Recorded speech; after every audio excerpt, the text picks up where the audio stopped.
Time Tri-Cities is sponsored by Food City, Dillo Taylor Funeral Home, and East 10 Rentals.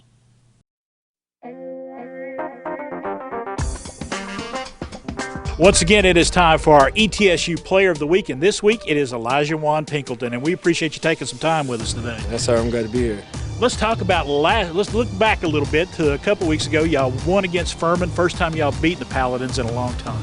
Yeah, it was the first time we beat the Paladins in a long time, so we knew we had to come in. We knew our assignment, trusting coach, trusting everything that they taught us for that week, and we came and executed.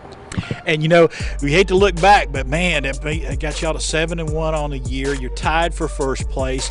You're basically controlling your destiny now. Absolutely. It's crunch time, so basically, like I said, we have to trust our training, stay consistent, and do what we know at the same time. Play hard, play physical, play fast like we've been doing all these other weeks. What do you think the key was to beating Furman? Playing hard, playing fast, playing physical. We know Furman's a fast physical team, and we just have to out-physical them. One thing Coach Taylor tells us to always be the better defense, and that's what we did. We stopped them in the fourth quarter, no points in the fourth quarter, and we kept them under 100 rushing yards, so that's pretty much what we needed to do to win the game. That's what we did. As a defensive lineman, want to affect that quarterback all the time. I mean, no matter who you're playing, you want to affect that quarterback. Absolutely. Well, that's one thing about defensive line. People believe it's all about sacks and stuff, well, which it is, but at the same time, you got to keep those linemen out of our linebackers' face so people like Jared Folks and Donovan Manuel can make these plays, and that's one thing we did.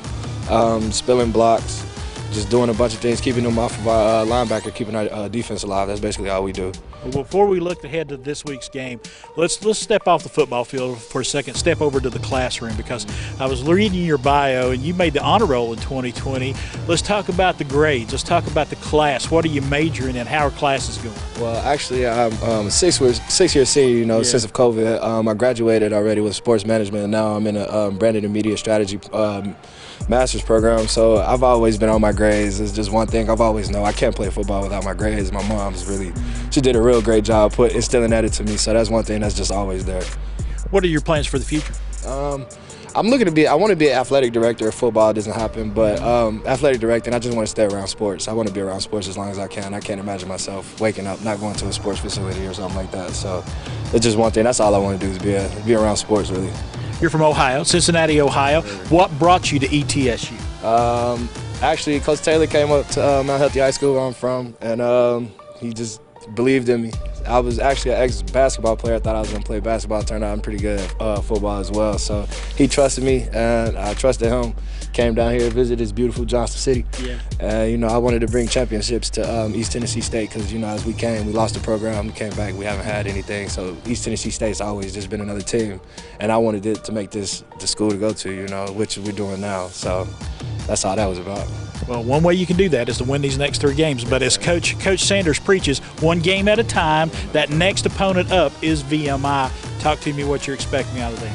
We're expecting VMI to play hard. They played hard this weekend. They came back from a 21-point deficit. So one thing I know, we can't let them score in the fourth quarter as well. We got to hold them under 100 rushing yards and get in that quarterback's face the same way we did Furman, playing hard, fast, physical, making sure everybody do their assignment, trusting our brothers around us. Right. Just like you all had the big high-scoring game with Sanford, they had a big high-scoring game with Sanford. They threw the ball for 463 yards. I don't care who you are. That's a lot of yards. You want to cut that number at half or less. Way less, way under 700 yards. But when you throw the ball 70 times, it's always, that affects it too. But at the same time, defensive line, we got to do better getting in the quarterback's face, which one thing we've done a lot since that Sanford game. And we know if we want to continue what we're doing, we can't give up about 700 yards, 1,000 yards on offense. So that just won't work week in and week out. So one thing we do, trusting our coaching, we trusting what our defensive line coach is telling us, and everything he says works. Basically that's all that is, just playing harder. All right, playing harder. I like how you're talking. Thank you there, Olajuwon. Appreciate it. Olajuwon Pinkleton, our ETSU Player of the Week. You want to give him a Go Bucks on 3? 1, 2, 3. Go Bucks! Yes, sir. The preceding portion of Daytime Tri-Cities was sponsored by Food City, Dillo Taylor Funeral Home, and East 10 Rentals. The following portion of Daytime Tri-Cities is sponsored by Bath Fitter.